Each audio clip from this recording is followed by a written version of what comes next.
नमस्कार, मैं विक्रम सिंह। आज हमारा नया चैप्टर चालू हो रहा है, इलेक्ट्रोकेमिस्ट्री, विद्युत रसायन।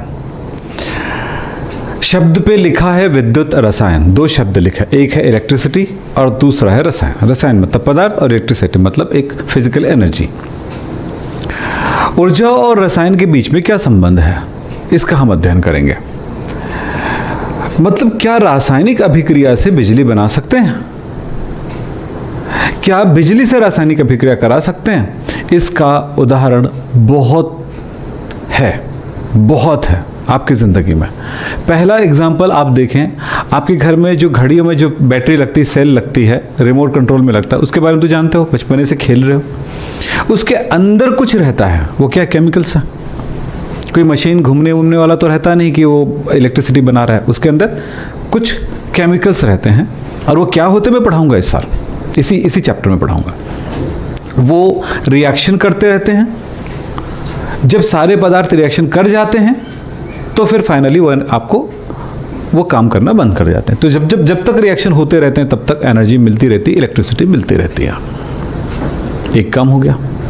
उसे चार्ज करोगे तो चार्ज नहीं होता है। वो अलग बात है कि थोड़ा बहुत वो काम करना शुरू कर देता है। खराब हो गया तो थोड़ा चार्जिंग में चढ़ा दो तो बहुत और काम कर देगा। 8-10 दिन, 15 दिन, 20 दिन काम कर देगा, महीना भर काम कर देगा। ये हो सकता है। उसका भी कारण है, वो चार्ज नहीं हुआ है फिर भी वो काम कर जाएगा। बैटरी घड़ी के लिए काम कर जाएगा, रेडियो या बड़ी लाइट वाइट जलाने के लिए काम नहीं करेगा। एलईडी के लिए भी काम कर जाएगा, क्योंकि एलईडी ज़्यादा एनर्जी लगती नहीं, अच्छी खासी रोशनी देती है। उल्टा काम हमने यहाँ पर समझा कि केमिकल रिएक्शन से इलेक्ट्रिसिटी बन रही है, विद्युत बन रहा है। अब दूसरे टाइप की बैटरी की तरफ चलते हैं। एक बैटरी ऐसी आती है जिसको इलेक्ट्रिसिटी देते हैं, हम बोलते हैं चार्ज हो गया। फिर उसके बाद यानी उन्होंने इलेक्ट्रिक रख लिया, बिजली रख लिया, फिर उसका उपयोग करते हैं, बिजली देते रहता है। ऐसा नहीं होता। वो जो बैटरी काम क्या करता है, वो इलेक्ट्रिसिटी देने पर उसके अंदर रासायनिक क्रिया होती, केमिकल रिएक्शन। और वो केमिकल रिएक्शन होता है और कुछ पदार्थ बना लेते हैं।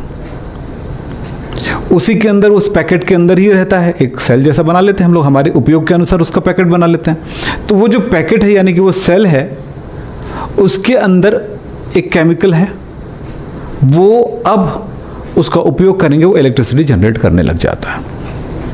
ये दोनों काम कैसे कर सकता है, इसके बारे में भी हम बात करेंगे। थोड़ा इंटरेस्ट लीजिएगा।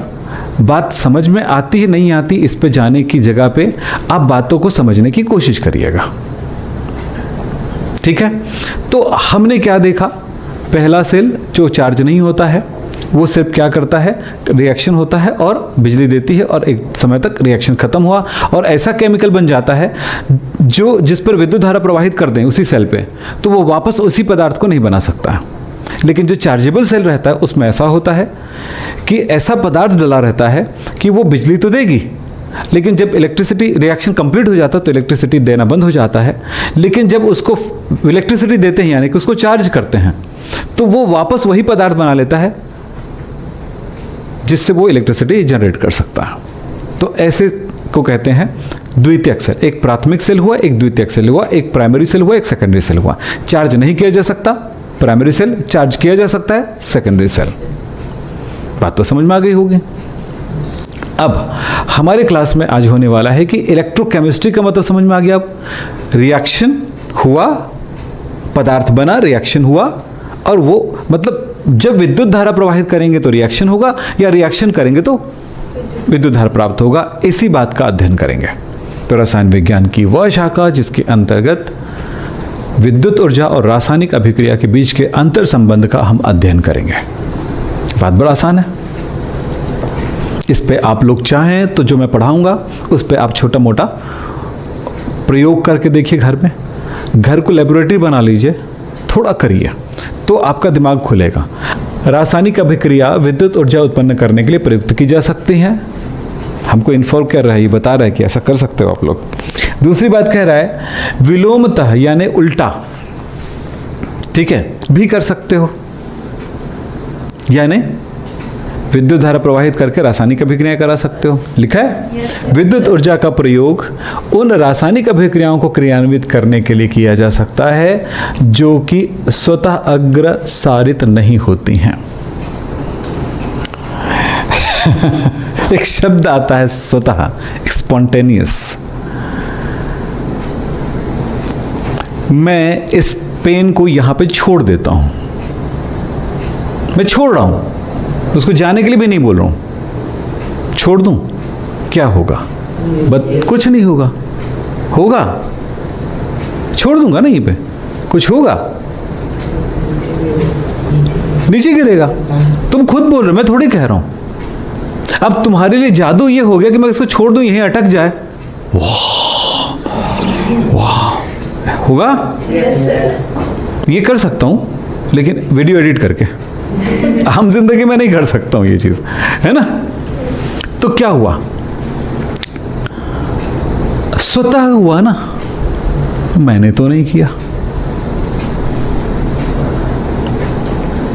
आप मोबाइल को चार्ज करते हो, इलेक्ट्रिक दे देते हो, उसको बोलते हो कि करो, हो जाओ हो जाओ, कुछ करते हो उसके पीछे, हो रहा है। पर कहना यह है कि कोई घटना हो रही है, उसके होने के कारण है, और उस घटने को स्वतः होना पड़ेगा। तुम्हारी उम्र स्वतः ही बढ़ रही है, कल आएगा ही स्वतः, रोक लो। तुम्हारे घर का पानी खत्म होगा ही होगा, कटोरी में रख के आ जाना, एक न एक दिन वो खत्म हो ही जाएगा, स्वतः ही होगा। लेकिन चल बॉटल में रख दो, तो हमने वो प्रोसेस को, उस प्रोसेस के लिए ब्रेक कर दिया। जो हो रहा था वो प्रोसेस स्वतः ही हो रहा था, वेपोराइजेशन। तो स्वतः का मतलब क्या होता है? वो अपने से हो रहा है। लेकिन यहीं पर यही बोल रहा है कि जब हम किसी रसायन में विद्युत धारा प्रवाहित कर रहे हैं, तो उस विद्युत धारा को ग्रहण करके वो स्वतः एक रिएक्शन हो रहा है, ये बोल रहा है। ठीक है, तो ये छोटी सी बात को अपन पकड़ लें। अब इसी चीज़ों पे हम काम करते हैं। यानी एक सेल लेते हो, तो सेल अपने से बिजली देते हैं कि वो बिजली लेके उसको बोलते हो कि यार ये करो ना यार, बिजली दो ना यार प्लीज़, ऐसा कुछ बोलते हो या कुछ करते हो? नहीं ना, वो तब तक होता है ना जब तक उसमें केमिकल्स होते हैं। तो सारी वो चीज़ें, इसी को हमने पढ़ा है कहाँ पे? थर्मोडायनेमिक्स में, पिछले साल 11th में। स्पॉन्टेनियस यानी कि कौन सा वाला लॉ में पढ़े थे? थर्मोडायनेमिक्स का सेकंड लॉ में पढ़े थे इस चीज़ों को। ठीक है, चलिए साहब आगे बात करते हैं। हम इलेक्ट्रोकेमिस्ट्री को परिभाषित करें तो मैं कहूँगा रसायन विज्ञान की वह शाखा जिसके अंतर्गत रासायनिक अभिक्रिया और विद्युत ऊर्जा के अंतर संबंध का अध्ययन करते हैं, यानी एक दूसरे के संबंध का अध्ययन करते हैं। यानी इलेक्ट्रिसिटी प्रवाहित करेंगे तो बिजली बनेगा, और बिजली प्रवाहित करेंगे, इलेक्ट्रिसिटी प्रवाहित करें तो रासायनिक क्रिया होगी, और रासायनिक क्रिया कराएंगे तो इलेक्ट्रिसिटी उत्पन्न होती। ऐसी चीज़ों का हम अध्ययन करेंगे, ऐसी घटनाओं का अध्ययन करेंगे। फिर बात करते हैं सेल किसको बोलेंगे?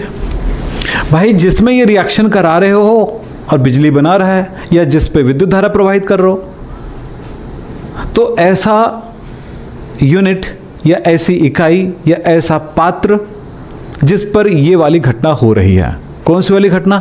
बिजली प्रवाहित करके रासायनिक अभिक्रिया, या रासायनिक अभिक्रिया करा करके बिजली बनाने की क्रिया, उसको हम सेल कहेंगे।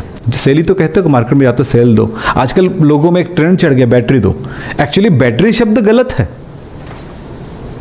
कैसे? जब तक दो या दो से अधिक सेल एक साथ ना जुड़ा हो उसे हम बैटरी नहीं कहेंगे। बैटरी जो है एक सेलों का बहुवचन है जो आपस में जुड़े हुए हैं, और सेल जो है वो इकाई है। हमारी बॉडी में अलग अलग सेल्स हैं छोटे छोटे, जिसको कोशिकाएं कहते हैं। ठीक है, अब सारी कोशिकाएं मिल गए, टिश्यूज बन गए, तो क्या हम एक सेल को टिश्यू थोड़ी बोलते हैं? नहीं बोलते ना। या एक टिश्यू जो बना हुआ है, एक समूह बना हुआ है सेलों का, उसको हम अंग थोड़ी बोलते हैं, ऑर्गन थोड़ी बोलते हैं। और उस ऑर्गन को, एक हाथ को एक आदमी थोड़ी बोलते हैं, नहीं बोलते ना। तो सेल वो इकाई है, एक सेल जो, और उसको आप आपस में सीरीज में जोड़ दो, या फिर आप जोड़ दो, पैरेलल जोड़ दो। नॉर्मली हम सीरीज में बात करते हैं, वो एक बैटरी कहलाती है। उसकी ताकत बढ़ जाती है। भाई ये थोड़ा सा एनर्जी दे रहा है, ये थोड़ा सा एनर्जी दे, सब। जैसे एक सेल जो है आपके घर में जो आता है छोटा सा, वो 1.5 वोल्ट का होता है। दो को आपस में जोड़ दो सीरीज में, तो 1.5 + 1.5 या 1.5 × 2, ऐसे भी बोल सकते हैं कि तो मतलब होता है इसका। तो क्या हुआ? 3 वोल्ट का हो गया। 3 ठो जुड़ा हुआ है तो 4.5 वोल्ट का हो गया। 4 ठो जुड़ा है तो 6 वोल्ट का हो गया। तो जितने वोल्ट का बनाना है आपको, ठीक है, 6 ठो जोड़ दो, 9 वोल्ट का बन गया। आपको जितने की ज़रूरत है उसके हिसाब से आप लगा लो सीरीज में। तो ये होता है इलेक्ट्रिसिटी निर्मित करने के लिए वो जो छोटा सा सेल और ये जो बना हुआ जोड़ने के बाद जो बना हुआ पार्ट उसको हम बैटरी कहते हैं। अब कार में जो लगी रहती बैटरी या फिर घरों में इन्वर्टर पे लगाए हुए बैटरी होता है तो उसको बैटरी क्यों कह रहे हैं? क्योंकि उसमें 6 वोल्ट का है तो 3 ठो बैटरी लगा, 3 ठो सेल लगे रहते हैं, देखे होगे आप, 3 जगह उसमें भाग होता है, 3 की जगह उसमें अगर 6 हो तो कितना हो गया? वो 12 वोल्ट की बैटरी, क्योंकि वहां पर हर एक सेल 2 वोल्ट देता है। गोबर से इलेक्ट्रिसिटी बनाओगे, नींबू से बनाओगे, आलू से बनाओगे तो चांस है 1.1 वोल्ट का भी इलेक्ट्रिसिटी देगा। तो ये बात आपको जानना है, ठीक, इलेक्ट्रिसिटी को उसमें कितनी मिल सकती है। चलिए, तो किसको बोलते हैं? जिस पात्र में ये इलेक्ट्रोकेमिस्ट्री वाला क्रिया कराते हैं वो क्या है? हमारा सेल है। अब सेल 2 प्रकार का होगा बेटा, मैं वही पढ़ा रहा हूँ जो आपके एनसीईआरटी की बुक में है, पर एनसीईआरटी की बुक बहुत ज़्यादा थ्योरी देता है, आपको पता होगा, तो वो अलग अलग उसमें घुसा रहता है तो उसको निकालना अलग होता है। तो हम उसको क्या करते हैं, उससे अलग कर करके हम आपसे बात करते हैं। इससे क्या होता है कि वो चीज़ें एकदम क्लियर होने लगता है, ठीक है। तो वो अलग अलग क्वेश्चन बनेंगे, एक छोटा सा थ्योरी भी लिखा है ना, उसमें 50 क्वेश्चन आपको निकाल दिया जाएगा। तो चल समझे, सेल बोल दिए किसको, ठीक है। अब सेल 2 प्रकार का हो सकता है, आप नेचुरली बात कर रहे हैं, एक जो बिजली बनाता हो, रासायनिक क्रिया करके बिजली बनाता हो, और दूसरा जिसमें बिजली प्रवाहित करते हैं तो रासायनिक क्रिया होता हो। तो सेल 2 प्रकार का, पहला सेल हमारे पास है विद्युत रासायनिक सेल, इलेक्ट्रोकेमिकल सेल, और दूसरा होता है इलेक्ट्रोलाइटिक सेल, विद्युत अपघटनी सेल। इलेक्ट्रोकेमिकल सेल, जो ये बैटरी जो हमारे यहाँ जो घर में आता है वो इलेक्ट्रोकेमिकल सेल है। इलेक्ट्रोकेमिकल सेल, इलेक्ट्रो यानी इलेक्ट्रिसिटी बनाता है, केमिकल एनर्जी से, इलेक्ट्रोकेमिकल सेल, विद्युत रासायनिक सेल। और दूसरा विद्युत अपघटनी सेल, जब विद्युत धारा प्रवाहित करते हैं तो अंदर जो केमिकल्स होते हैं वो अपघटित होती है, यानी रिएक्शन करती है, इसको अपघटन कहते हैं। तो इसको हम क्या बोलेंगे? विद्युत अपघटनी या इलेक्ट्रोलाइटिक सेल, करेक्ट। ये सिंपल है, कुछ नहीं, बचपन से पढ़ते आ रहे हो। इसके बाद हम बात करते हैं विद्युत रासायनिक सेल। वे सेल जो रासायनिक ऊर्जा को विद्युत ऊर्जा में बदलता है, यही वाला रासायनिक ऊर्जा होती है, रासायनिक का पदार्थ होता है रासायनिक ऊर्जा। शब्द में मैं रासायनिक पदार्थ भी लिख सकता हूं, रासायनिक ऊर्जा की जगह मैं पदार्थ भी लिख सकता हूं, को विद्युत ऊर्जा में बदलता है। अब ऐसा नहीं कि वहां पर जो केमिकल होता है वो खत्म हो जाता है, नहीं, केमिकल खत्म नहीं होते हैं, केमिकल दूसरे रूप में परिवर्तित हो जाते हैं। या तो आपके लिए वो उपयोगी होगा, अनुपयोगी होगा, दोनों में से हो सकता है। उपयोगी किसमें? सेकेंडरी सेल में, जब इलेक्ट्रिसिटी डालेंगे तो वहां विद्युत अपघटन की क्रिया होगी, रिएक्शन की क्रिया होगी, और फिर वो वापस वही चीज बना लेगा जिससे वो बना है। तो इसका मतलब हुआ क्या? सेकेंडरी सेल कभी खत्म नहीं होते हैं, ठीक है। कुछ ऐसे भी पदार्थ बन जाते हैं बीच में, है ना, थोड़ा थोड़ा थोड़ा थोड़ा करके, तो वो क्या होता है, वो फिर बाद में वो रिचार्जिंग को खत्म कर देता है। तो इस तरह से वो कहीं नहीं, लॉन्ग टाइम में खत्म होता है, 2 साल 3 साल 4 साल 5 साल, ये टाइम पे खत्म हो जाता है। गाड़ियों में बैटरी लगती है, लिथियम आयन बैटरी लगती है, खत्म तो होता है ना, खराब तो होता है ना। हाँ, ये अलग बात है कि वो एक टाइम के बाद होता है। अब वे सेल जो रासायनिक ऊर्जा को या रासायनिक पदार्थ को विद्युत ऊर्जा में बदलते हैं या रासायनिक क्रिया से विद्युत ऊर्जा का निर्माण करते हैं, विद्युत रासायनिक सेल। विद्युत रासायनिक सेल में आप कुछ सेल का नाम आप जानिएगा। एग्जाम्पल, डेनियल सेल,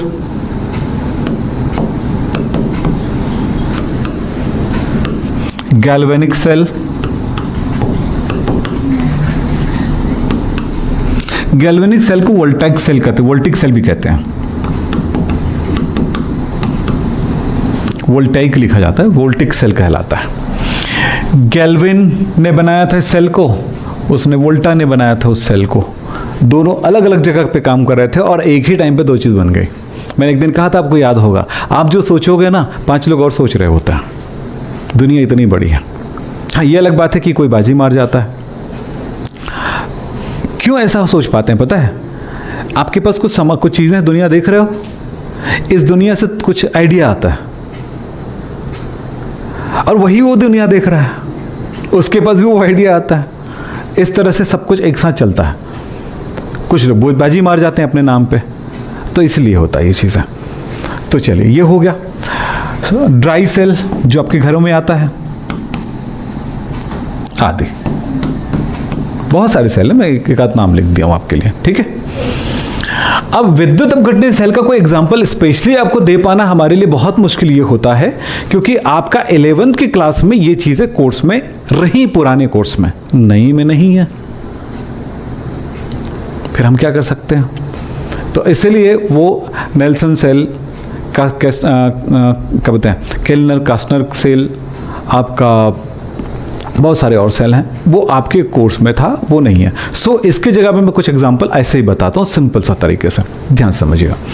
ऐसा सेल जिसमें विद्युत धारा प्रवाहित करने के तो रासायनिक अभिक्रिया होंगी, तो कोई भी आयनिक पदार्थ होगा जिसको विद्युत अपघट्य कहते हैं। आप समझते हो ना, इलेक्ट्रोलाइट्स समझते हो ना, पिछले क्लास में पढ़े थे, अभी भी समझ लो। इलेक्ट्रोलाइट्स वो होते हैं जिनको पानी में घोलने पर अथवा पिघला देने पर वो आयंस में टूट जाते हैं, इलेक्ट्रोलाइट्स कहलाते हैं, विद्युत अपघट्य कहलाते हैं। तो विद्युत अपघट्य NaCl भी है। बोलो, विद्युत अपघट्य क्या है? NaCl है। क्यों सर? क्योंकि या तो इसको गर्म कर दो या फिर इसको पानी में घोल दो, दोनों स्थितियों में इनके आयंस फ्री हो जाते हैं। तो जो भी दुनिया का चीज है, HCl भी, H+, Cl-, Na2SO4, ये सब इलेक्ट्रोलाइट्स हैं। ये सब क्या है? तो आयनिक पदार्थ इलेक्ट्रोलाइट्स होते हैं। अब सर आयनिक पदार्थ भी कहते हो, आयनिक कंपाउंड भी कहते हो, एक बार इलेक्ट्रोलाइट कहते हो, एक बार कुछ कहते हो। भैया यही तो है ज्ञान, जो समय के साथ कुछ चीज़ों को हम ऐड करते जाते हैं अपने ऊपर। चलो हो गया। तो ये क्या चीज़ है? इसमें ये भी आयन में टूटेगा, 2 टाइम्स Na+, हाँ, SO4 2-, ये सब पदार्थ हैं। AgCl,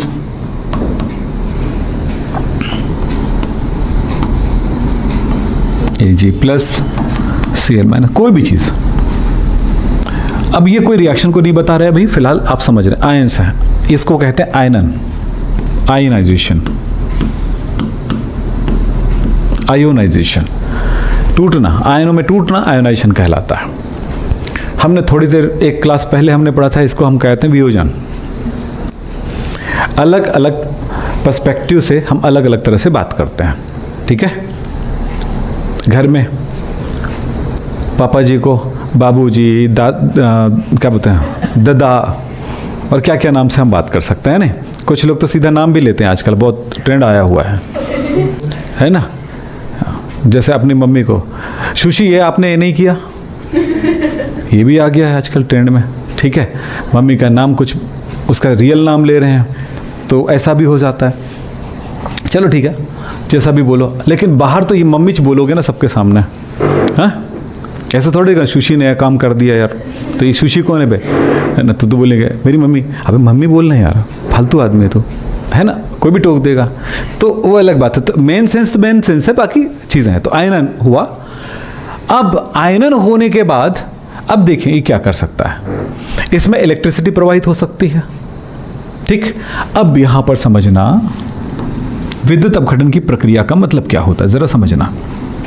ये मैं जिस समय इस चीज को जाना ना, मुझे बहुत इंटरेस्ट आ गया था इस चीज में।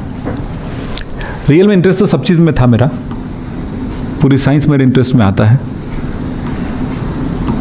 मैंने दो भाई सॉल्यूशन है, सॉल्यूशन में इलेक्ट्रिसिटी प्रवाहित करना है मुझे, तो कोई ना कोई ऐसा सॉलिड चीज़ डालना पड़ जाए, इलेक्ट्रिसिटी वहाँ तक पहुँचा सके। या तो मेटल डालूंगा या फिर ग्रेफाइट डालूंगा जिसमें विद्युत धारा प्रवाहित हो। सॉलिड चीज़ तो चाहिए ना मेरी इलेक्ट्रिसिटी को वहाँ तक प्रवाहित करने के लिए। तो ऐसी चीज़ों को हम क्या कहते हैं, इलेक्ट्रोड कहते हैं। इलेक्ट्रोड किसको बोलते हैं, जिसकी सहायता से विलयन में विद्युत धारा प्रवाहित किया जा सके। समझते जाना बेटा। तो ये दो इलेक्ट्रोड्स हैं। अब इस अच्छा, किसी बैटरी को दर्शाने का क्या तरीका होता है, ये किसी सेल को दर्शाने, जो इलेक्ट्रिसिटी उत्पन्न करता है उसको दर्शाने का तरीका होता है ये, ठीक है। इसको समझें, जो बड़ा लाइन होता है वो प्लस से, और जो छोटा लाइन होता है उसे माइनस से दर्शाया जाता है। आप जब फिजिक्स पढ़ोगे तो बहुत सारे संकेत बताए जाएंगे, जैसे ये रेजिस्टेंस को दर्शाता है, ये कंडेंसर को दर्शाता है, कंडेंसर यानी कैपेसिटर को दर्शाता है, ठीक है। इसी तरह से ये डायोड को दर्शाता है।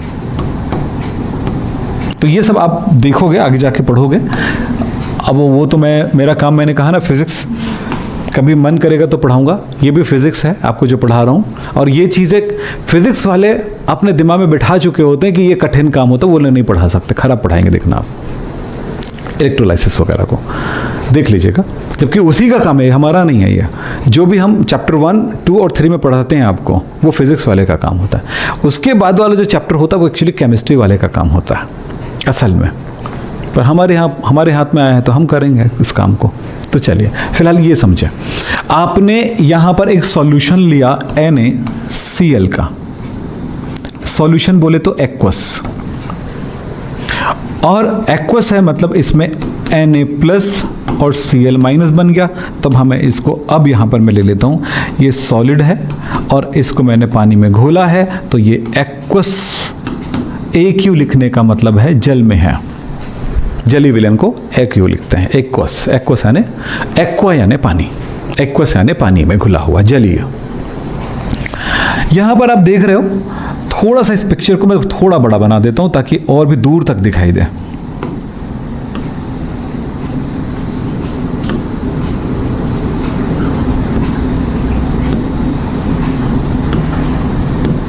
अब दिख रहा है? ये सॉल्यूशन है। चलिए, ये हमने ये बैटरी बताया, एक सेल बताया, और सेल को आप जितने बार आप लगाओगे, समझ रहे हो, जितने बार आप लगाओगे,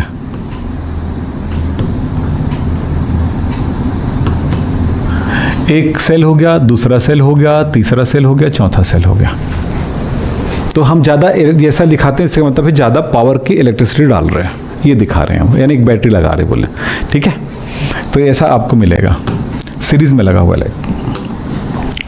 चलिए साहब, इसमें है, हमने पानी में घोला, ये मिला, इसका क्या मीनिंग हुआ? इसका मीनिंग हुआ इसमें Na+ और Cl- उपस्थित है। यस, उपस्थित है, हर जगह उपस्थित है।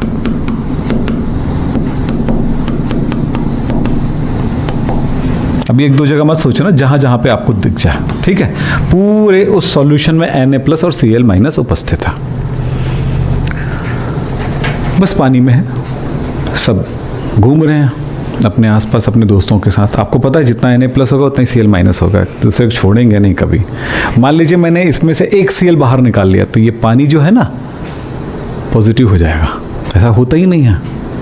तो अगर एक मैंने Na+ निकाला तो Cl उसके पीछे आ जाएगा, मैं आ रही हूँ, आप परेशान मत होना। और इधर से तो निकल, ये भी है, समझे, यही कारण है। तो क्या, तो वो कभी ऐसा नहीं होता, तो बिल्कुल बराबर है दोनों, थोड़ा कम या थोड़ा ज़्यादा नहीं है। अब मैं इसमें इलेक्ट्रिसिटी फ्लो करता हूँ, थोड़ी ज़्यादा करंट, अब ये बताने के लिए है, ये लीजिए, ठीक। ये पॉजिटिव चार्ज्ड है, ये नेगेटिव चार्ज्ड है, ध्यान से सुनिएगा, पहला दिन जरूरी है ना ध्यान रखना। तो यहाँ ये वाला हमने पॉजिटिव से जोड़ा ना सेल का, ये वाला भाग पॉजिटिव होता है, आपको पता है ना, ये वाला भाग नेगेटिव होता है, सेल को देखियो, हाँ। तो हमने इस जगह पॉजिटिव जोड़ा, तो जिससे पॉजिटिव जोड़ते हैं उस वाला पार्ट इलेक्ट्रोड जो है पॉजिटिव हो गया, धनावेशित हो गया, और ये वाला भाग नेगेटिव हो गया। ऐसा होने पर क्या हुआ? ऐसा होने पर एक घटना घटती है, ये धनात्मक हो गया ये रॉड, तो इसकी तरफ ये नेगेटिव वाला आकर्षित होने लग जाता है, जितना भी नेगेटिव है इसकी तरफ आने लग जाता है, ठीक। एक माइनस यानी एक प्लस चार्ज आएगा, एक प्लस के लिए एक सेल आकर के चिपक जाएगा, दो प्लस के लिए दो माइनस, ऐसा दो प्लस के लिए दो माइनस चार्ज चिपकेगा। अब तुमने कितनी इलेक्ट्रिसिटी दी है तुम पे डिपेंड करता है, हम इलेक्ट्रिसिटी को काउंट कर सकते हैं, हमने कितनी विद्युत धारा दिया, इतना आसान होता है, इसलिए कठिनाई से नहीं पढ़ाऊंगा, इजीली पढ़ाऊंगा, एकदम इजी वे में। इधर माइनस, तो ये क्या करेगा, हाँ, तो ये इसकी तरफ जाएगा, क्योंकि जितनी इधर प्लस चार्ज बनेगा उतना ही इधर माइनस बनेगा, ऐसा नहीं कि इधर प्लस ज़्यादा बन गया उधर माइनस, कोई सेल बैटरी हमेशा दोनों तरफ बराबर काम करती है। देखो कैसे, इधर से खींचेगा और इधर फेंकेगा, एक तरह का पंप है, इलेक्ट्रॉन पंप है। कोई भी बैटरी, कोई भी इलेक्ट्रिसिटी एक प्रकार का क्या है, इलेक्ट्रॉन पंप है। इलेक्ट्रॉन पंप मतलब एक तरफ से खींचेगा इलेक्ट्रॉन, एक तरफ से देगा। तो इलेक्ट्रॉन किधर जा रहा है आपको बताता हूँ। चलिए पहली बात करता हूँ, इधर देखो, ये जितना पॉजिटिव आयन है, सोडियम आयन, इन्हीं की तरफ अट्रैक्ट होगा। ऐसा नहीं कि सब का सब हो गया, ऐसा नहीं है। मैंने जितनी इलेक्ट्रिसिटी दूंगा उसके बेस पर होगा। क्लियर? ये घटना होती है, इस घटना को कहते हैं विद्युत अपघटन। अब यहां पर जाने के बाद क्या होगा, Cl माइनस इस जगह पे आएगा, इधर प्लस चार्ज है, तो प्लस चार्ज क्या हुआ इस जगह पर समझने वाली बात। इसको मिटा दो बेटा, इसको हाँ,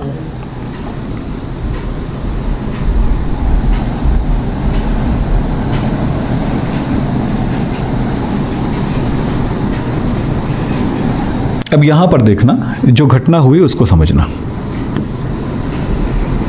ये प्लस इलेक्ट्रोड है, Cl माइनस इसके पास आने पर क्या कर सकती है।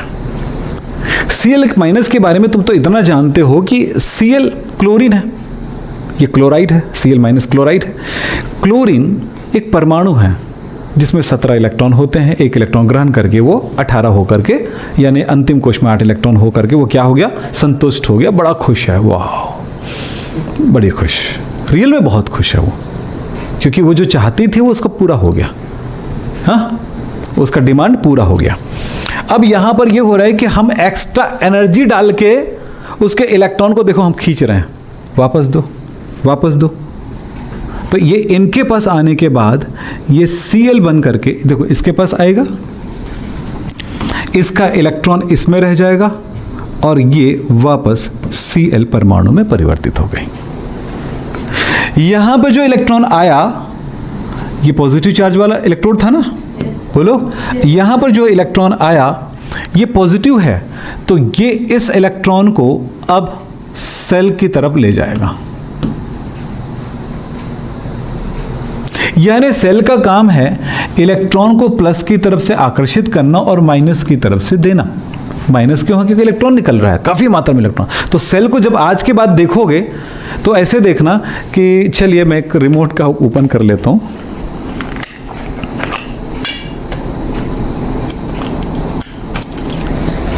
जब इसको देखोगे कभी तो ये सोचना ये पॉजिटिव वाला इलेक्ट्रॉन खींच रहा होता है और इधर इलेक्ट्रॉन दे रहा होता है, लेकिन ये तभी हो सकता है जब ये दोनों टर्मिनल आपस में जुड़े हों। ऐसे करोगे तो नहीं होगा।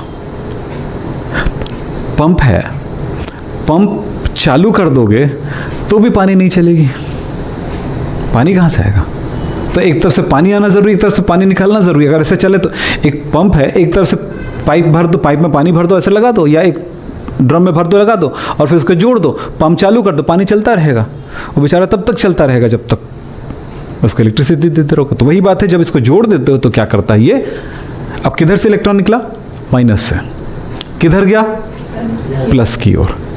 अब इसके रास्ते पर कुछ ऐसा पदार्थ, ऐसी चीज रख देते हैं जो इलेक्ट्रॉन लेता या देता है, तो वो इलेक्ट्रॉन ले लेगा और उसका इलेक्ट्रॉन दे देगा, उसको इससे दे देगा। तो क्या हुआ यहाँ पे, यहाँ पर Cl माइनस आया, ये देखो इसको इलेक्ट्रॉन दे दिया, निकल गया।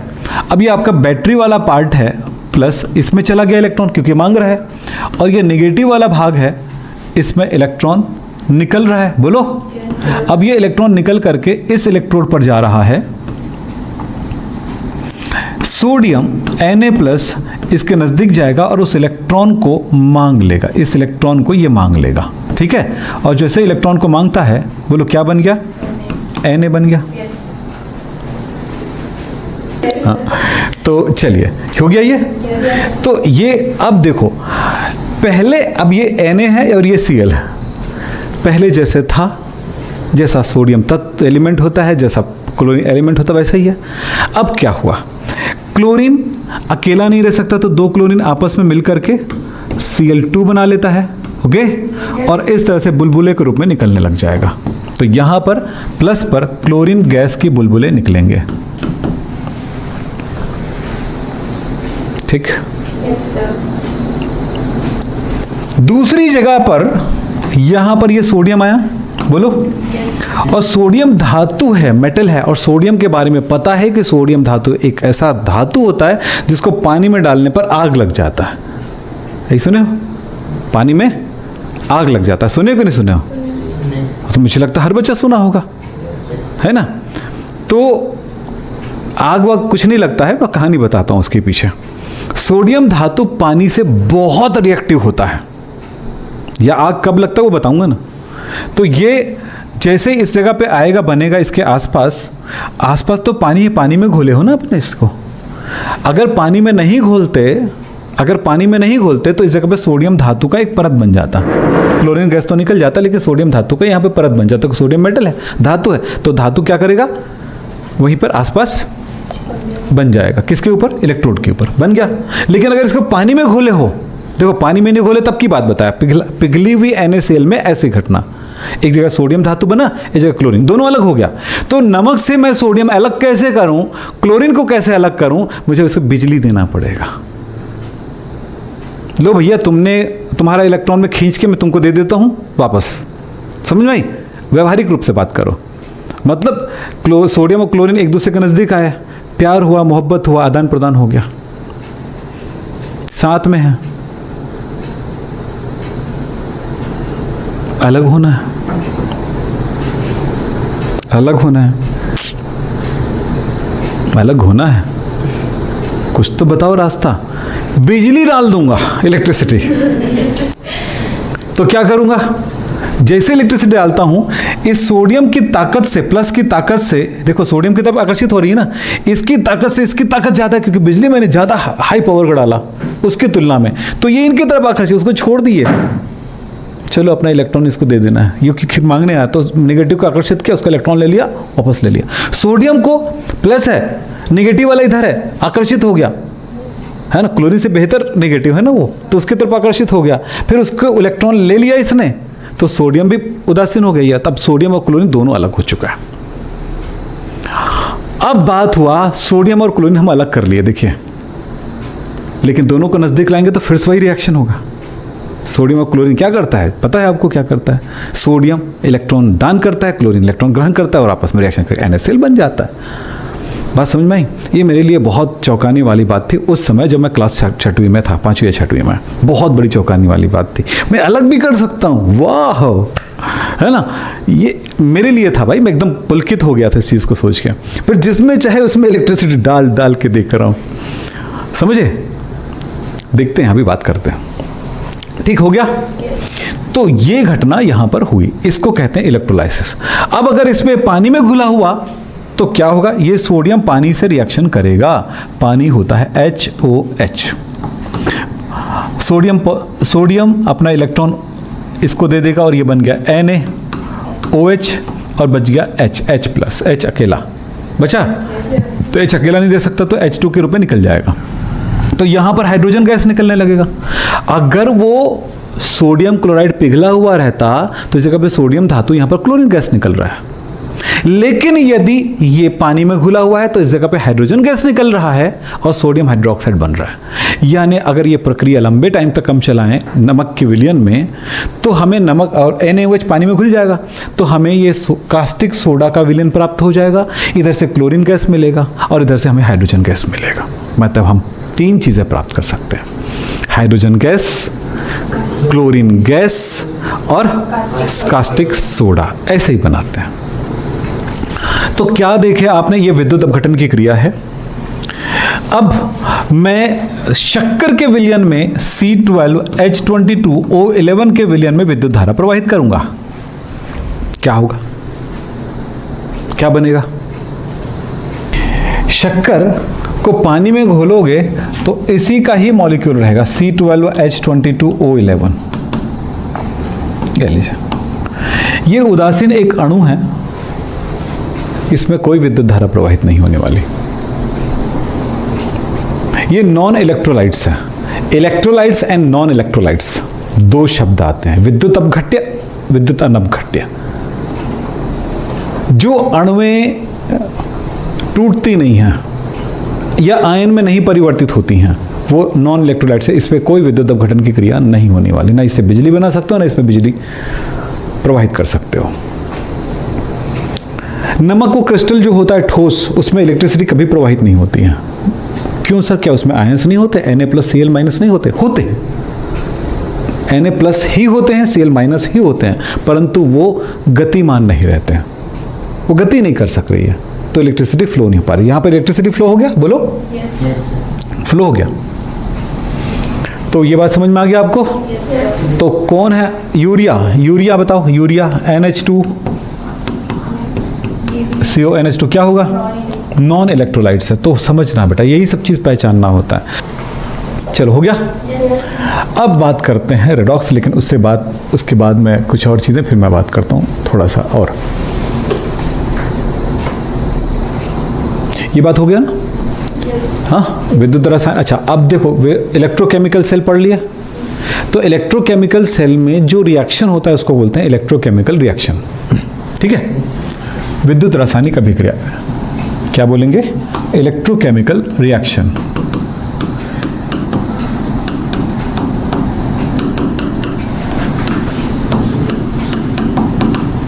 तो इलेक्ट्रोकेमिकल सेल में क्या होता है? रासायनिक अभिक्रिया होती है, विद्युत ऊर्जा का निर्माण होता है। तो जो क्रिया होती है, जो अभी बता रहा था, वो रिएक्शन कौन सा है? इलेक्ट्रोलाइटिक क्रिया है, इलेक्ट्रोलाइटिक रिएक्शन।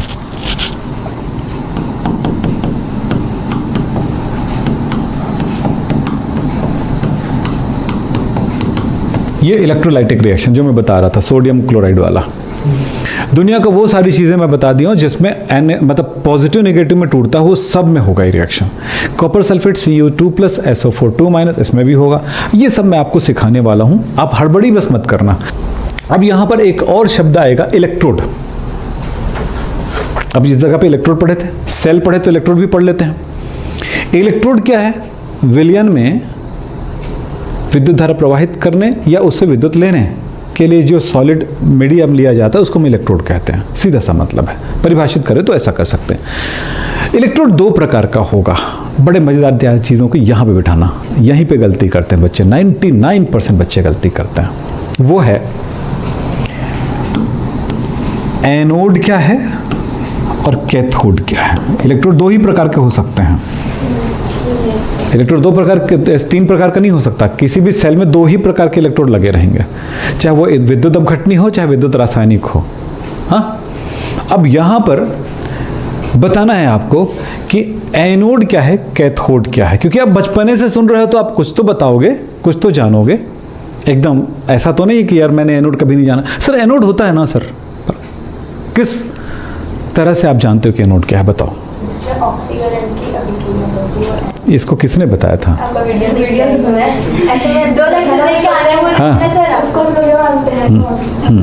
हाँ, मतलब हमने यही पढ़ा है, यहाँ तक कि स्कूल के टीचर ने, हमारे टाइम पे एक टीचर ने क्या कहा था, बताता हूँ आपको, फिलहाल मैं अपने क्लियर कर दूँ। जो प्लस है वो एनोड है और जो माइनस है वो कैथोड है, यही बोलते हैं हम लोग, यही पढ़ लिए। तो मैंने एक दिन पूछा एक टीचर से कि सर ये बैटरी है, सेल है हमारा, तो ये पॉजिटिव है या नेगेटिव है? तो इसको हम एनोड कहेंगे, इसको हम कैथोड कहेंगे। क्या मैं राइट हूं सर यहाँ पे? तो सर ने कहा यस। ये विद्युत अपघटनी सेल है, आपको पता है ये जनरेट करता है इलेक्ट्रिसिटी। यानी ये क्या होता है? केमिकल रिएक्शन से, केमिकल एनर्जी से इलेक्ट्रिकल एनर्जी बनाता है। यस, देखो संकेत हम ऐसे लेते हैं। और ये क्या करता है? इलेक्ट्रिकल एनर्जी से, ठीक है, केमिकल एनर्जी बनाता है। यस, केमिकल रिएक्शन और केमिकल एनर्जी बोल सकते हैं। क्यों? क्योंकि सोडियम और क्लोरीन ऐसे पदार्थ बन चुके हैं जिनको अगर आपस में लागत चपाट से रिएक्शन करेगा। यस, चलो ये बता रहे हैं इसमें क्या हो रहा है। इसमें हम इलेक्ट्रिसिटी दे रहे हैं, बैटरी लगा है, बैटरी लगा है, इसमें बैटरी नहीं लगा है, खुद ही है, समझे? अब देखो दोनों में फर्क समझ में आया। यहां पर ये प्लस है और ये माइनस है। यस, सेल लगाया तो ये यहां पर एनोड है और ये कैथोड है। सर क्या झूठे इंसान हो यार, यहां पर प्लस को एनोड कह रहे हो, यहां पर ये तो पहली बात है टीचर ने कहा था, मैंने नहीं कहा था। यस, तो बेटा यहाँ एक्चुअली ये कैथोड है नेगेटिव वाला, ये क्या है, पॉजिटिव कैथोड है यहाँ पे, और ये एनोड है। इलेक्ट्रोलाइटिक सेल में ये इलेक्ट्रोलाइटिक सेल है, ये इलेक्ट्रोकेमिकल सेल है। आज इसी चीज को वो करना दिमाग में ना, ये कंफ्यूजन, ये वाला कंफ्यूजन आज दूर करने का क्लास है मेरा। इलेक्ट्रोलाइटिक, इलेक्ट्रोकेमिकल, इलेक्ट्रोलाइटिक, इलेक्ट्रोकेमिकल, ये इसको कंफ्यूजन को दूर करने का टाइम मेरा क्लास है। कल की क्लास में एकदम फ्रेश होके आइए। तो एक्चुअली ये जो नेगेटिव है ना इस सेल में, वो एनोड है, और यहां पर ये पॉजिटिव एनोड है। क्योंकि हर जगह, अच्छा उस क्लास में जो बचपने वाली क्लास होती है ना, वहां पे साफ तौर पे इलेक्ट्रोलाइसिस की क्रियाओं को दिखाते हुए एनोड और कैथोड के पढ़े हो। आप जब सेल की तरफ आते हो बड़े क्लासेस की तरफ, तो आपके दिमाग में बैठा रहता है कि प्लस वाला एनोड और माइनस वाला कैथोड। एग्जाम के दिन भी यही गड़बड़ करके आते हैं, या फिर अब जब ये ऐसी स्थिति आ जाती तो बच्चा और फिर रटने लगता है। बेस्ट तरीका प्लस माइनस के आधार पे, अरे यार एनोड प्लस भी होता है माइनस भी होता है, यार उलझा दिया, तब खतरा है इसमें। तो सबसे सरल तरीका है, जिस इलेक्ट्रोड पर ऑक्सीडेशन होता है वो एनोड होता है। अब ये कैसे पता चलेगा, बताते हैं। और जिस इलेक्ट्रोड पर अपचयन होता है वो कैथोड होता है। ये रियल डेफिनेशन है, इस डेफिनेशन से बाहर कभी मत जाना, ठीक। फिलहाल जिन लोग आप ये नोट करना चाहो तो कर सकते हो, फिलहाल मैं तो मिटाऊंगा, वीडियो से नोट कर लेना कहीं पे लिख करके, क्योंकि मुझे यहाँ पे कुछ बातें कहना है। चलो अभी बताता हूं तुमको।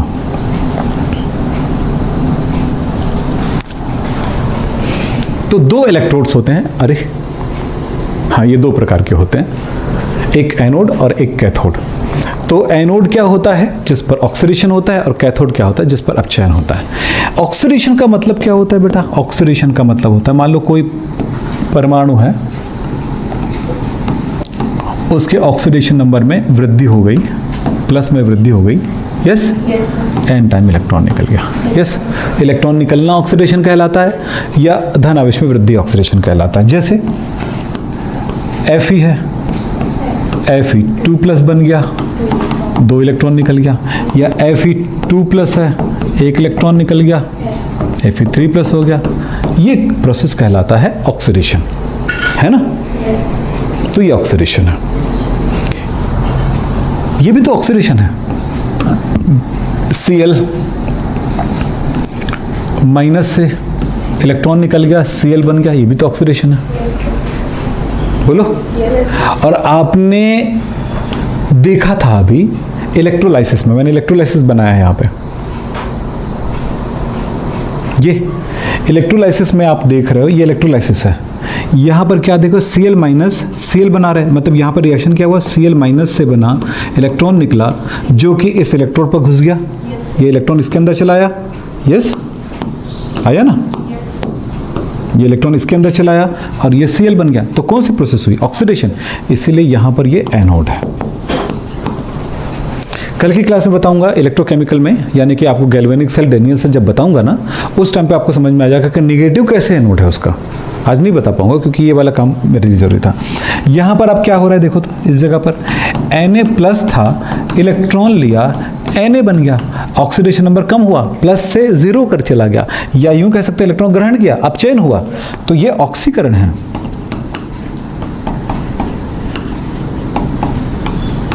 और ये अपचयन है। तो बेटा 11 में ऑक्सीकरण अपचयन जो पढ़े हो वो पूरा यूज होगा। एक्चुअली रेडॉक्स और इलेक्ट्रोकेमिस्ट्री एक दूसरे से बिल्कुल अलग नहीं है। रेडॉक्स इलेक्ट्रोकेमिस्ट्री का पहला पार्ट है और इलेक्ट्रोकेमिस्ट्री सेकंड पार्ट होता है।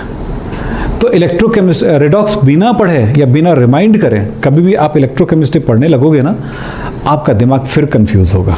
क्योंकि मैंने कहा था, आपको याद होगा, रेडॉक्स जो है, आपको पिछले साल की बात है, आप लोगों ने, बच्चों ने कह दिया था कि सर ये तो नहीं है कोर्स में रेडॉक्स, है ना। मैंने बोला ना भी हो तो भी पढ़ाऊंगा, पूरा पढ़ा रहा था, है ना। तो कभी भी कुछ भी हो, मेरा काम है, जो चीज़ ज़रूरी है उसको तो मेरे को कराना ही कराना है। चलिए, हो गया। तो अब हमने ये चीज़ समझ लिया कि एनोड और कैथोड का मीनिंग क्या है। तो एनोड और कैथोड का मीनिंग प्लस या माइनस बिल्कुल नहीं है। एनोड और कैथोड का मीनिंग जिस पर ऑक्सीडेशन होता है वो एनोड है, जिस पर अपचयन होता है कैथोड है। यही मेन है। यस, अब वो ऑब्जेक्टिव वगैरह भी आएगा। अब जब वहाँ जाने से पहले मैं आपसे 10 मिनट और लूँगा बस इसके लिए, क्योंकि रेडॉक्स को थोड़ा सा आपके सामने रख देता हूँ ताकि मुझे ये पढ़ाना ना पड़े। थोड़ा सा रिमाइंड कर लो। रेडॉक्स, आप चाहे एक बात को पकड़ो या चारों पांचों बातों को पकड़ो, एक ही मतलब होता है। तो मैं सिर्फ एक चीज़ को पकड़ रहा हूँ, इलेक्ट्रॉन दान करने की क्रिया को हम ऑक्सीकरण कहेंगे। यस, यानी लॉस ऑफ इलेक्ट्रॉन्स या जो भी कहना चाहे, सभी एक ही मतलब है। इलेक्ट्रॉन मुक्त करना, इलेक्ट्रॉन दान करना। भाई मेरे को बोले 10 रुपये दान करना, 10 रुपये का लॉस ही हुआ ना मेरे को। क्लियर बेटा? और इसका मीनिंग भी समझ में आ चुका है। मैं एक एग्जांपल ले लेते, कोई भी एग्जांपल जिसमें इलेक्ट्रॉन निकल रहा है। करेक्ट? याद हो गया बेटा? कुछ नहीं है यार, तुम लोगों के लिए आसान है। अगर आपको ये प्रॉब्लम है ना तो रेडॉक्स वाला पोर्शन आप एक बार 11th का पढ़ लो जरूर, ठीक है? वीडियो और नहीं है तो फिर करना ही पड़ेगा इलेक्ट्रॉन, ठीक है? यहाँ पर मैं सिर्फ रिमाइंड कराने के लिए कर रहा हूँ रेडॉक्स। अब चेन जस्ट उल्टा। तो ये एक एग्जांपल, 2 एग्जांपल ले रहा हूँ यहाँ पे। एक एग्जांपल लेता हूँ, चलो Na इलेक्ट्रॉन दान किया, Na+ बनाया।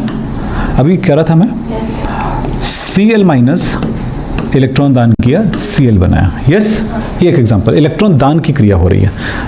मैं हूँ, मुझसे ये अलग हो गया तो मैं दान कर दिया। यस, Cl इलेक्ट्रॉन ग्रहण कर लिया, Cl- बन गया, ये अपचयन है। इलेक्ट्रॉन का बढ़ना अपचयन है। Na+ इलेक्ट्रॉन बढ़ गया, उदासीन हो गया, ये अपचयन है। यस, Cu2+ 2 इलेक्ट्रॉन ग्रहण कर लिया, ये अपचयन है, धातु बन गया। जिंक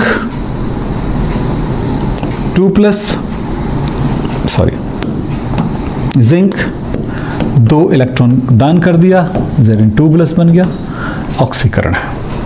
इलेक्ट्रॉन दान करना और ग्रहण करना को बचानी है। चाहे इसमें मैंने 4 डेफिनेशन लिखे, कोई भी एक पकड़ लीजिए, काम चल जाता है। और हम इतना याद कभी नहीं करते, ठीक? ऑक्सीडेशन नंबर की बात होती है अक्सर कि सर मुझे ऑक्सीकरण संख्या निकालने नहीं आता है। तो मेरे वीडियोस हैं जो आपके बेसिक में दिया गया, उससे आप ज़रूर देख लीजिएगा। और यहाँ पर इस क्लास को डिस्टर्ब मत करो, क्योंकि जितना चीज़ें जब होना चाहिए तभी होना चाहिए, ठीक है? आप अगर 11th में कमज़ोर हो गए हो तो पहले उसको स्ट्रॉन्ग करो बेटा। आप पूरा 11th को छोड़ करके आधा कोर्स आप बर्बाद कर देते हो। आप इतना तो समझे होगे ना, 11th जितना कठिन है उतना ही ज़्यादा सरल 12th है। एहसास हुआ? लेकिन उन बच्चों के लिए जिन्होंने 11th को किया होगा। लेकिन मैं तब भी मेरे लिए आसान है 12th। लेकिन 12th में 11th की कुछ बेसिक जानकारी आपको ज़रूरी पड़ती है। 1 से लेकर के 1, 2, 3, 4 यानी 1 से लेकर के पूरा 8 चैप्टर, यानी पूरा टोटली 12-13 चैप्टर आपको 11th का करना चाहिए। आप अगर एकदम बेहतर करना है तो नीट के एग्जामिनेशन में 11th आधा 50%, 12th 50%, जेई में भी वही है। हाँ, ये अलग बात है कि मैं तो कभी कभी सोचता हूँ कि 11th और 12th को मिला करके ना 2 साल तक पढ़ाते और सीधा 12th में एक एग्ज़ाम दिलाते हैं, समझे? तब समझ में आता कि होता क्या है पढ़ाई। बच्चों को भी समझ में आता, टीचर को भी समझ में आता, हालत दोनों की ख़राब होती। तब समझ में आता कि तब नीट निकालने के लिए उसकी काबिलियत आती, उसमें जेई निकालने की काबिलियत आती। ये 11th लोकल क्लास है बोल बोल के लोगों को बेवकूफ़ बना दिया। गवर्नमेंट को भी ध्यान रखना चाहिए, ऐसे बोलना चाहिए कि जिनका 11th सही रहेगा, है ना, ऐसे मत रखें। एग्ज़ाम सीधा बोर्ड का हो। 11th का एग्ज़ाम भी बोर्ड कर दिया जाए, 12th के एग्ज़ाम को भी बोर्ड कर दिया जाए। तो क्या 11th पढ़ाने वाले टीचर्स भी अच्छे से पढ़ाएंगे और स्टूडेंट भी पढ़ेंगे कम से कम। यहीं पर थोड़ा गड़बड़ है। 11th और 12th दोनों 50% जब ज़रूरत है किसी भी एग्जामिनेशन के लिए, तो दोनों को उतनी देना चाहिए ताकत। अब यहाँ पर पता नहीं क्यों ऐसा करते हैं, मुझे आज तक समझ में नहीं आया। चलिए, हो गया बेटा ये? कैलकुलेशन के लिए कुछ नहीं करना होता, आपको पता हो। सिंपल कुछ बातों को मैं पीरियड टेबल के साथ बता देता हूँ। इस ग्रुप के एलिमेंट ऑक्सीडेशन नंबर +1 रखेगा, इसका +2 रखेगा, सही है? ये +3 रखेगा, +-4 रखेगा, -3, -2, -1 एंड 0। लेकिन ये मतलब इस ग्रुप का है ना। लेकिन जब आपको कैलकुलेट करना होगा तो फिर आपको ध्यान रखना पड़ेगा कौन ज़्यादा इलेक्ट्रोनेगेटिव है, कौन कम इलेक्ट्रोनेगेटिव। कौन ज़्यादा इलेक्ट्रोपॉजिटिव है। तो यहाँ पर इलेक्ट्रोपॉजिटिव एलिमेंट्स इस तरफ है, तो इस तरफ इलेक्ट्रोनेगेटिव एलिमेंट है। तो नेगेटिविटी अगर मैं बोलूं ऑक्सीजन और फ्लोरीन में कौन अधिक इलेक्ट्रोनेगेटिव है, तो आप बोलोगे फ्लोरीन। यानी ऑक्सीजन और फ्लोरीन दोनों एक दूसरे के साथ आकर के बॉन्ड तो बना लिया। ऑक्सीजन ये और ये फ्लोरीन है, इन्होंने बॉन्ड तो बना लिया है इसके बीच। इसी तरह से फ्लोरीन इसके साथ बॉन्ड बना लिया है। तो आप इस जगह पे देखो, इसकी तुलना में फ्लोरीन ज्यादा इलेक्ट्रोनेगेटिव है। क्या मतलब हुआ?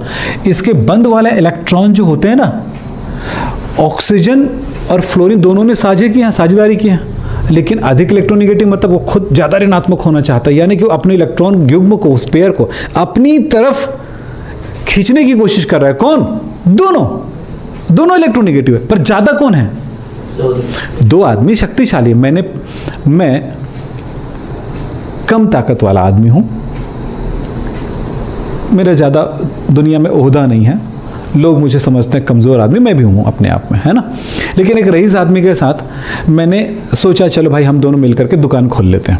तू 50,000 दे, मैं 50,000 देता हूँ, इतनी औकात है मेरी, तो वो भी 50,000 देगा उसके पास। तो वो कहता है कि चलो ठीक है। अब वो दुकान पे ना ज़्यादा हक वो जमाएगा, भले ही कुछ भी हो, वो ताकतवर वाला, है ना। क्योंकि मुझे पता है कि कभी भी अगर थोड़ा बहुत और पैसे की ज़रूरत पड़ी ना, तो मैं तो फिसल जाऊंगा, लेकिन वो बोलेगा लगा देते हैं यार, कुछ नहीं होता। तो मैं उसको खुश रखने के लिए वो जो बोलेगा कहीं ना कहीं उनकी बातों पे मानने की कोशिश करूंगा, है ना। तो वही बात इस जगह पे है, दोनों ताकतवर है यहाँ पर, खींचने दोनों का है ना। वो कभी भी मैं कह सकता हूँ, तुम जब पूछोगे ना ऐसे ही किसका, तो मेरा है बोल दूंगा, वो भी बोलेगा मेरा है बोलेंगे। लेकिन अगर दोनों बैठेंगे तो वो बोलेगा हमारा है बोलेंगे। लेकिन अगर उसने कहा तुम्हारा कितना बे, मैं तो संभाल रहा हूँ, तो हाँ भाई तेरा नहीं, थोड़ा मेरा भी है। ये हालत इस जगह पे होता है इन दोनों के बीच में, ये ज्यादा ताकतवर है। तो ये बंद वाला इलेक्ट्रॉन युग्म है, वो ये वाला पेयर कुछ इस तरफ शिफ्ट हो जाता है। इससे ये नेगेटिव और ये पॉजिटिव, इधर भी थोड़ा शिफ्ट हो जाता है, ये नेगेटिव और ये डबल पॉजिटिव। तब मैं कभी भी मैं बोलूंगा अभी तो हम बोल रहे थे नेगेटिव है, अभी तो पॉजिटिव दिखा रहा है। तो फ्लोरीन के साथ तुलना करें और दोनों एक साथ जुड़े हो तो ऑक्सीजन प्लस फ्लोरीन माइनस हो गया। ये नेगेटिविटी पॉजिटिविटी का अर्थ होता है। ठीक, बड़ा मजेदार है यार। हाँ चलो हो गया, इसको हटाता हूँ, ये क्लियर हो गया बेटा। और वही बात आप और ऊपर और नीचे की बात आएगी, सर ये तो ठीक है, पीरियड टेबल में आपने ऐसे ऐसे बोल दिया, मुझे भी समझ में आ गया, इधर वाला ये दोनों की तुलना करें तो ये नेगेटिव ये पॉजिटिव समझ में आ गया, लेकिन ऊपर नीचे भी तो है सर। तो ऊपर नीचे में भी यही कहानी होता है। अरे सॉरी, नीचे पॉजिटिव ऊपर नेगेटिव, समझ में आई? अगर कोई दो एलिमेंट जुड़े, फ्लोरीन और क्लोरीन आपस में जुड़े होंगे तो फ्लोरीन नेगेटिव और ये पॉजिटिव। अन्यथा क्लोरीन और सल्फर जुड़े होंगे तो क्लोरीन नेगेटिव। बड़ा मजेदार है यार, लेना वहां दिखा रहा था तू अपना ये क्या बोले फ्लोरीन कहती है इसको वहां पे, अब तो नेगेटिव दिखा रहा है, अब यहां पे दिखा मेरे साथ। ताकत का खेल है बेटा, और यही ताकत का खेल ना रहे, यही वैरायटी ना रहे तो कुदरत बनेगा कैसे? कुदरत को बनने के लिए हर तरह की चीज़ों की ज़रूरत है, हर तरह के मसाले की ज़रूरत है। ठीक, चलो और कुछ, ये तो क्लियर है। yes. अब इसी के बेस पर आप किसी भी चीज़ का इलेक्ट्रॉनिक ऑक्सीडेशन नंबर निकाल सकते हो। जैसे KMnO4 में Mn की ऑक्सीकरण संख्या निकालो बोला। पहली बात है कि KMnO4 का टोटल ऑक्सीडेशन नंबर हमें पता चल गया 0। कैसे पता चला? कोई चार्ज ही नहीं है, जो चार्ज नहीं है तो 0 बोलते हैं। तो यहां पर कैलकुलेट कर रहे हो, जिसका कैलकुलेट कर रहे हो उसको x मानोगे तो k का कितना है, तो यहां पे पता चल गया। पहले वर्ग था तो यार +1 करो यार, कोई बड़ी चीज नहीं है। यस, Mn का x मान लिए, इसका कितना? ऑक्सीजन कहां पे है? ऑक्सीजन है इस जगह पर, -2 बताया यार, टेंशन लेने की कोई जरूरत नहीं है। यस, जिनका नहीं पता उसी को रखना, -2 × 4 = 0। तो हो गया 1 + x - 8 = 0, तो x = +7, तो Mn का +7। ऐसा पढ़े हो आप लोग। तो जिन बच्चों को ये वाली पढ़ाई नहीं हुई होगी, जो लोग नहीं पढ़े, मैं एक बात बोलूँगा भैया, 1000-2000 खर्चा करो यार। अगर तुम्हारे पास नहीं बन पा रहा है, आप मेरे यूट्यूब से देख सकते हो फ्री में, या फिर मतलब बेसिक क्लास से देख सकते हो, सारी चीज़ें मैंने पढ़ाया है। और अगर आप इसमें बोलोगे ना तो क्या है, डिस्टर्ब करेगा पूरी क्लास। और 12th में ऐसा हम डिस्टर्ब नहीं चाहते हैं, ज़्यादा से ज़्यादा थोड़ा बहुत हम देते हैं, ऐसा नहीं कि बहुत ज़्यादा दे सकते हैं। हाँ, 0 लेवल की क्लास अगर होगी, इसमें पैड में है क्या? हाँ, तो उसमें से आप ज़्यादा पढ़ लीजिए। यूट्यूब जाने की जरूरत है, यूट्यूब जाया ही मत करे, पाप लगता है, तुम समझते नहीं है। हाँ, क्यों? सही है। वो बच्चा बोल रहा था उस दिन, सर जैसे मैं यूट्यूब खोलता हूँ ना, मैं कुछ दिखता है, मैं बंद कर देता हूँ। मैं बोला ठीक है, अब इतना भी मत बंद करो यार, थोड़ा बहुत देख भी लिया करो, है ना। चलो तो आगे चलें। ये हो गया, तो ये वाला पोर्शन आप करिएगा। ऑक्सीकारक एजेंट क्या होता है भाई? ऑक्सीकरण जिसमें होता है वो अपचायक है, और अपचयन जिसमें होता है वो, तो ऑक्सीकरण होता है उसको क्या कहते हैं? नहीं, कैसे ऑक्सीकरण किसको बोलते हैं? जिसमें इलेक्ट्रॉन दान करता है, मतलब इलेक्ट्रॉन दान करने की क्रिया को ऑक्सीकरण कहते हैं। तो जो इलेक्ट्रॉन दान करता है वो अपचायक है, लेकिन जो इलेक्ट्रॉन ग्रहण करता है वो ऑक्सीकारक है। बातें हो गई, इसको आप देख लीजिए। रेडॉक्स को बहुत गहराई से पढ़ो, है ना, इतना करके आ जाओ, यानी पुराना एक बार रिमाइंड करके आ जाओ, फिर कल मजा आ जाएगा। तो कल हम लोग देखने वाले हैं डेनियल सेल। एक्चुअली मेरा मूड था आज पढ़ाऊंगा करके, मैं मतलब उस क्लास को कॉम्प्रेस करके जो चीज़ें थी फटाफट बता के, लेकिन उसको फटाफट के चक्कर में पूरा बर्बाद हो जाता है। तो ये है डेनियल सेल। डेनियल सेल ही गैल्वेनिक सेल है एक्चुअली अब की दुनिया में, लेकिन असल में डेनियल सेल का रचना अलग होता है और गैल्वेनिक सेल की रचना अलग होती है, मतलब बनाने का तरीका अलग होता है। पर फिर भी जो तुम्हारे बुक कहता है मैं वही करूँगा, और उसके अलावा कुछ नहीं कर सकता। तो दोनों को एक ही तरह एक्सप्लेन किया गया है।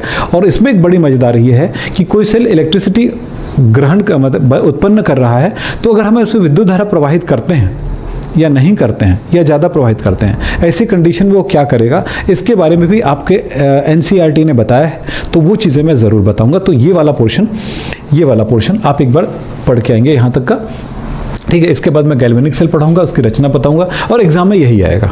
और कभी डेनियल सेल आ गया तो इसी चीज़ को लिखना, वोल्टिक सेल, डेनियल सेल या गैल्वेनिक सेल, जो यहाँ से पढ़ाऊंगा ना उसी को लिखना, ठीक है।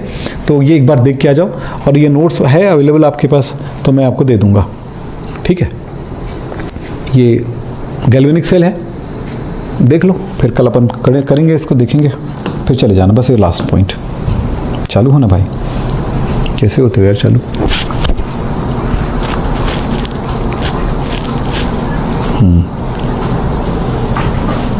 इससे होगा, ठीक।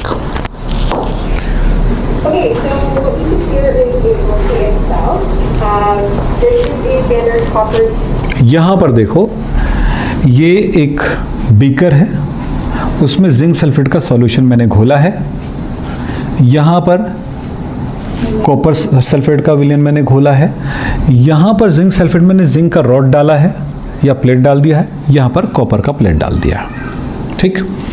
इन दोनों को आपस में जोड़ने के लिए मैंने एक लवण सेतु लगाया है। लवण सेतु का मतलब सीधा सा गीला पेपर ले लो और डाल दो, यही मतलब होता है। और इसका सॉल्ट ब्रिज का असल अर्थ क्या होता है मैं बाद में बता दूंगा आपको, ठीक है। यानी एक आयनिक चालक होता है जो काम करता है दोनों विलयन को आपस में मिलने से रोकता है। नहीं तो फिर क्या होता, हम दोनों विलयन को कैसे डालेंगे एक साथ।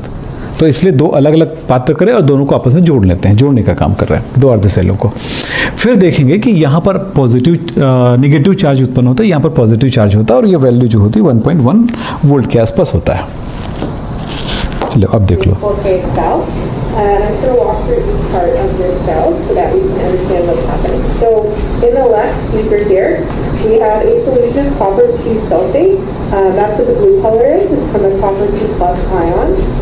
Inside of that solution, immersed in it, we have a copper electrode. So that's just a piece of solid copper, and it's just alligator clipped to a wire. तो तरीका बोलो, समझ में आते हैं? This is filled with sodium sulfate, and the little cotton plugs on the end there are just to keep the solution in. So this provides us ion flow between the two beakers. On the right here, we have a beaker containing a zinc sulfate solution with a solid zinc electrode. And you can see that there's actually a reaction taking place on that zinc. इधर भी देखा करो. Darker color is where it was in the solution. And so we're going to walk through what's happening in this reaction in terms of electron flow, ion flow, oxidation, etc. So in Hazel's cell, we have a spontaneous reaction. That means that this reaction does not require any external energy. In fact, it's producing electrical energy. This is a voltmeter, and it tells me that I'm getting about 1.1 volts out of this reaction. And so what is happening is I have my strongest reducing agent, which is zinc, and my strongest oxidizing agent, which is copper 2+. घर में बैठ के बनाना कोई कठिन नहीं है। आपके पास copper sulphate zinc sulphate नहीं है, नमक तो होगा, हाँ, खाने का सोडा होगा, कुछ तो होगा, जैसा मर्जी वैसे बनाना। Thank you.